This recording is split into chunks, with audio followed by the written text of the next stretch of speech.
So you're getting ready to onboard a commission closer. So here are a couple of things that I wish that I'd have done differently when I started. I really, really did.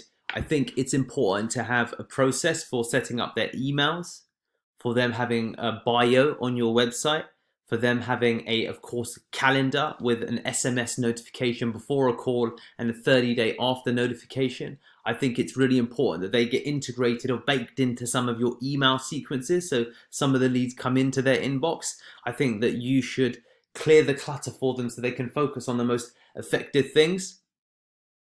Having training built and delivered for your commission only salespeople is really, really important. I tried to do it in the beginning. It's since outdated. I still think I could do it more effectively, but having standardized training for your commission closes is really important. I think building instant rapport is a big thing where you can ask, how can I make your life easier? What else can I do for you? You need to have a couple of tiers of leads in the instance that tier one suddenly gets interrupted or since there's some challenges with it. You need to understand what the long-term vision of your commission-only closer is. There's some people that are experimenting, there's some people that know exactly what they want, and there's some people that know that they're learning. And the more that you can focus upon goal alignment, the closer that you can get to getting an effective person. You should have calls recorded that you've been on or that they go on to so you can use it for training in the actual pitch and how it's delivered.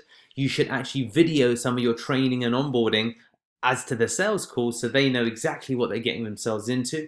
You need to really think about the payment structure, make sure that you pay them promptly. It's such a big thing, okay? I tend to pay within a maximum of 48 hours of receiving, a document. I want to get to the stage where it gets so busy that, I've got someone else who's dedicated just making those payments because I tend to do them same day. My team have said no one that they've ever known pays faster, and it builds, some massive, massive rapport. So really, and this is just the tip of the iceberg, okay? I'm sure you've thought of more. We do have more.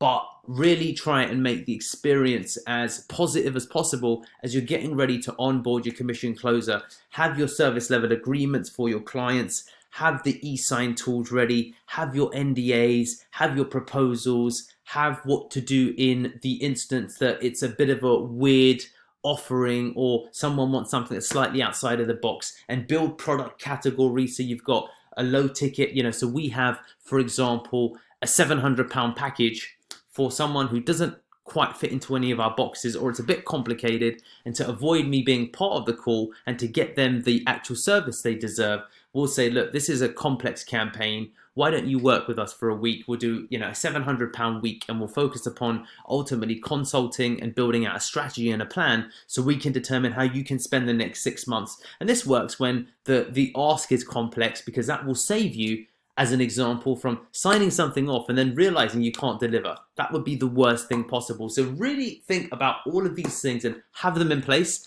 Feel free to ask the team at CommissionCrowd. Of course, come to us, Pearl Lemon Leads, to see if we can support you with any of those pieces, but have ultimately a plan of attack for your commission closes that don't just relate to leads. Leads alone are not enough. Build all of these other things. I wish I'd had them at the beginning, and you'll do that much better, I promise you.